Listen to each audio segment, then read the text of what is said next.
अब जरा मैं आपको बताने जा रहा है कि इस युद्ध में अब तक कितने लोगों की जान गई है, कौन कौन से देशों में। आप मेरे पीछे देख पा रहे हैं, अमेरिका इजराइल वर्सेस ईरान की इस जंग में किस किस लोकेशंस पर कितने लोगों की जान गई है। अब तक जंग में 1483 लोगों की जान गई है। अब मेरे पीछे आप देख पा रहे हैं, लेबनान में 123 लोगों की जान चली गई है। यहीं से हिजबुल्लाह जो है वो ऑपरेट करता है। इराक में 2 लोगों की मौत हुई है। ईरान में 1332 लोगों की जान चली गई है। कुवैत में 4 लोगों की जान गई है। इसके अलावा आपको जानकारी दे तो देखिए, ये आंकड़े ऐसे लगातार बढ़ते जा रहे हैं। यूएई की बात करें तो यहां पर 3 लोगों की जान गई है। ओमान में 3 लोगों की जान गई है। अब आगे बढ़े तो आप देखिए, अमेरिका में 6 लोगों की जान गई है। वही अगर हम बात करें इन तमाम लोकेशंस को मिलाकर तो लगभग 1483, और बहरीन में 1 शख्स की यहां पर जान गई है। लोगों की जान जा रही है, हमले लगातार हो रहे हैं। अमेरिका और इजराइल संयुक्त कार्रवाई कर रहा है, ईरान उन्हें जवाब दे रहा है। इसी बीच एक बड़ी खबर सामने आ रही है। अमेरिकी खुफिया एजेंसी के सूत्रों से जुड़ी ये बड़ी खबर है। नए सिरे से एटमी तैयारी में जुटा हुआ है ईरान। संवर्धित यूरेनियम निकालने की तैयारी में है ईरान। इस्फहान साइट से यूरेनियम निकालने की तैयारी में है ईरान। ये बड़ी खबर आपको बता रहे हैं। जिस तरीके से लगातार हमले हो रहे हैं, अमेरिकी खुफिया एजेंसी के सूत्रों के हवाले से बड़ी खबर है कि नए सिरे से एटमी तैयारी में जुटा हुआ है ईरान, और संवर्धित यूरेनियम निकालने की तैयारी में अब ईरान लग चुका है। इस्फहान साइट से यूरेनियम निकालने की तैयारी कर रहा है। इसी बीच एक और बड़ी खबर सामने आ रही है। साइप्रस में ड्रोन हमले से जुड़ी बड़ी खबर है। ड्रोन में रूस का बना है कोमेटा बी नेविगेशन हार्डवेयर लगा था। हमले के बाद की तस्वीरें हम आपको दिखा रहे हैं कि हमले में रूस निर्मित ड्रोन के इस्तेमाल के प्रमाण भी मिले हैं, सबूत मिले हैं। अमेरिका ने रूस पर ईरान की मदद का आरोप भी लगाया है, ऐसी जानकारी मिल रही है।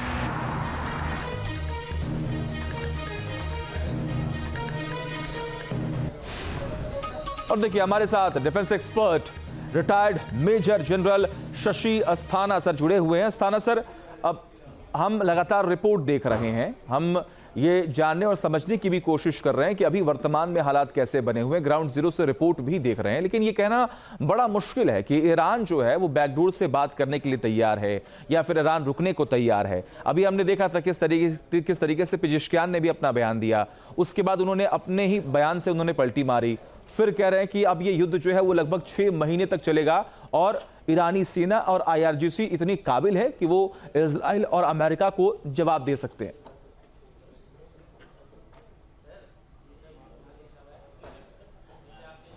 मैं आपका प्रश्न सुन नहीं पाया, जरा दोबारा बताएंगे आप?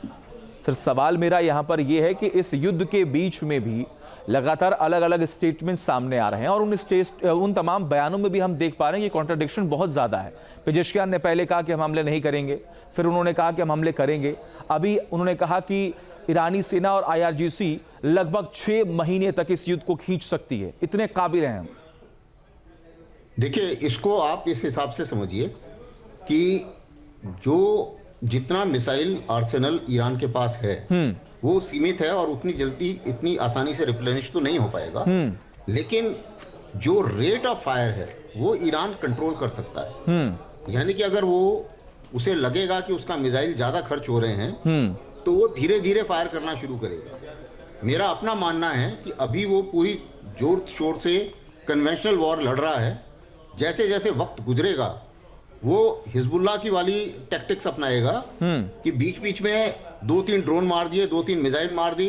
अमेरिका अपने आप परेशान होता रहेगा, उनके बेस परेशान होते रहेंगे, और जो उनके एलाइज है वो परेशान होते रहेंगे, और वो इस तरीके से धीरे धीरे उस लड़ाई को खींचेगा आगे जी। क्योंकि आप देखिए ईरान का एम क्या है। ईरान का एम सिर्फ ये है कि मुझे सर्वाइव करना है, मेरी रिजीम को सर्वाइव करना है, और मुझे अमेरिका के लिए और ट्रंप एडमिनिस्ट्रेशन के लिए उनकी कीमत बढ़ानी है। चाहे वो पॉलिटिकल कीमत हो, चाहे वो मटेरियल कीमत हो, चाहे वो इकोनॉमिक कीमत हो, उस कीमत को बढ़ाना है। ये उसका एम है, उसका मुद्दा है। अब जहां तक बात है अलग अलग स्टेटमेंट्स की, तो ये स्टेटमेंट्स को मैं इस तरीके से डिकोड करता हूं कि देखिए, ईरान चाहता तो नहीं है कि अपने जितने भी नेबर हैं उनके साथ उनके संबंध खराब हों, लेकिन अब ईरान के पास ऑप्शन क्या है? अब अमेरिका जब उसके ऊपर इतना वार कर रहा है तो उसके पास इतनी लंबी मार की मिसाइल नहीं है कि वो अमेरिका पहुंच जाए, तो अमेरिका को तो वो मार नहीं सकता। तो उसके पास ऑप्शन है, या तो इजराइल में मारो या अमेरिकी बेसेस में मारो। अब क्या हुआ, जब उसने बेसेस टारगेट किए तो सारे के सारे अमेरिकी सैनिक वो बेस छोड़ के जाके उनके सिविल एरियाज में घुस गए। तो जब वो सिविल एरियाज में घुस गए तो उसने सिविल एरिया को टारगेट करना शुरू कर दिया। अब ईरान ने ये स्टैंड लिया है कि भाई मैं आपके ऊपर फायर नहीं कर रहा हूं, लेकिन मैंने पहले भी कहा था कि आप अपनी जमीन का इस्तेमाल ना करने दें अमेरिका को मेरे ऊपर अटैक करने के लिए। अगर आपके जमीन से मेरे ऊपर हमला आता है तो मैं इस गारंटी को आगे नहीं ले जाऊंगा। पर सबसे बड़ी बात तो यही कि ईरान की बात सुन कौन रहा है। ईरान जिस तरीके से हमले लगातार कर रहा है उसका जवाब उससे लगातार मिलता जा रहा है। मैं आता हूं आपके पास, सर एक बड़ी खबर सामने आ रही है, जरा उसका रुख कर लेते हैं। ईरान का यूएस आईडीएफ हमले को नाकाम करने का दावा सामने आ रहा है। तेहरान के पास यूएस आईडीएफ ड्रोन को मार गिराने का दावा है। येजियत न्यूज के हवाले से बड़ी खबर है कि ईरान का यूएस आईडीएफ हमले को नाकाम करने का दावा है, यानी कि ईरान ये लगातार दावा कर रहा है कि जो हमले हम पर हो रहे हैं उनमें से कई सारे ऐसे अटैक्स हैं, ऐसी मिसाइलें हैं जिसे हम नाकाम करते रहे। तेहरान के पास यूएस आईडीएफ ड्रोन को मार गिराने का दावा भी लगातार सामने आ रहा है। इसी बीच एक और बड़ी खबर, ओमान के पास दिखा चीन का जासूसी शिप। चीनी लियाओवांग 1 शिप ओमान कोस्ट के पास दिखा है। इजराइल और यूएस की जासूसी कर रहा चीनी जहाज यूएस इजराइल की गतिविधियों को ट्रैक कर रहा है। ये बड़ी खबर आपको बता रहे हैं।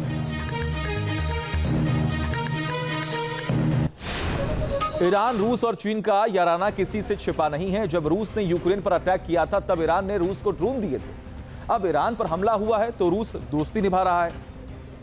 यह दावा अमेरिकी मीडिया में किया गया है कि रूस के सैटेलाइट से ईरान को अमेरिकी ठिकानों की सटीक जानकारी मिल रही है, जिससे ईरान अमेरिका के सैन्य बेस पर हमला कर पा रहा है। देखिए,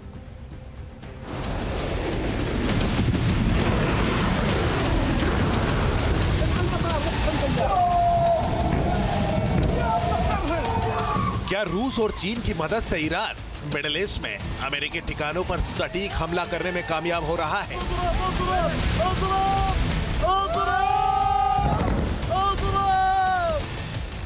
क्या अमेरिका इजराइल के खिलाफ जंग में ईरान की मदद कर रहा है रूस?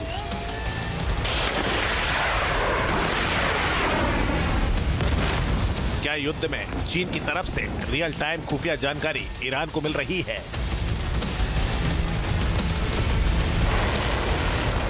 मिडिल ईस्ट में छिड़ी जंग के बीच ऐसा दावा सामने आया जिसने ट्रंप की चिंता बढ़ा दी है। वॉशिंगटन पोस्ट ने एक रिपोर्ट में दावा किया है कि जंग के बीच रूस ईरान को ऐसी खुफिया जानकारी दे रहा है जिससे वो मध्य पूर्व में मौजूद अमेरिकी सैन्य ठिकानों को निशाना बना सके। रूस अपनी सैटेलाइट तकनीक का इस्तेमाल कर ईरान को रियल टाइम डेटा उपलब्ध करा रहा है, जिससे ईरान को अमेरिकी सैन्य संसाधनों की लोकेशन से जुड़ी अहम जानकारी मिल रही है।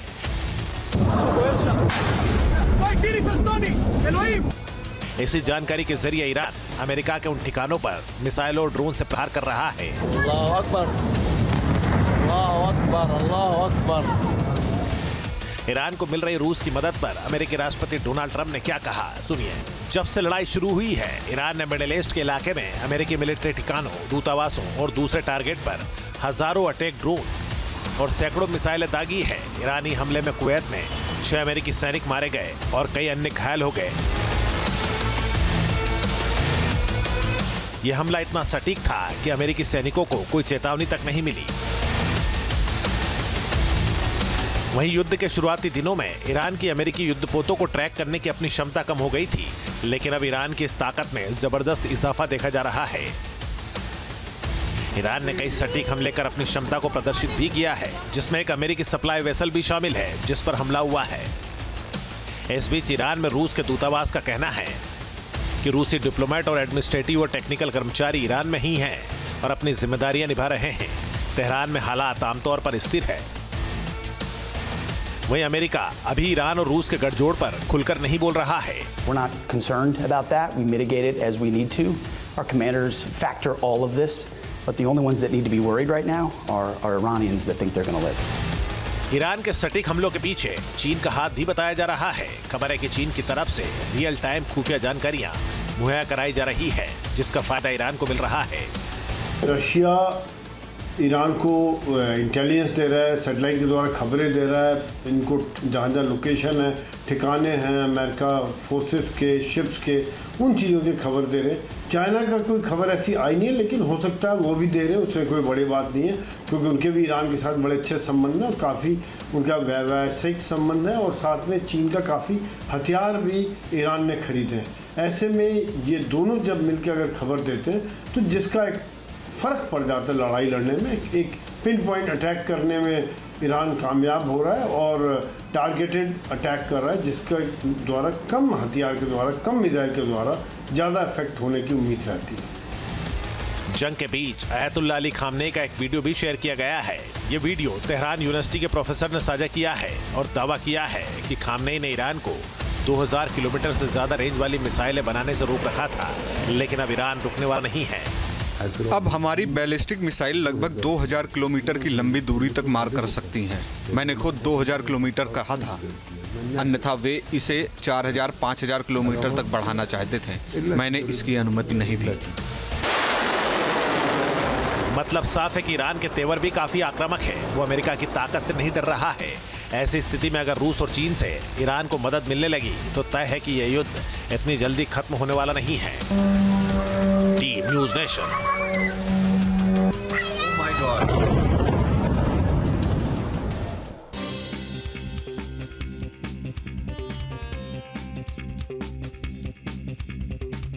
आपके मोबाइल पर तुरंत आएगी ब्रेकिंग न्यूज। स्क्रीन पर सबसे पहले दिखेगी बड़ी खबर। देश दुनिया की हर खबर एक जगह। अब आपके मोबाइल पर तुरंत फटाफट इंस्टॉल कीजिए न्यूज़ नेशन ऐप और रखिए खुद को अपडेट।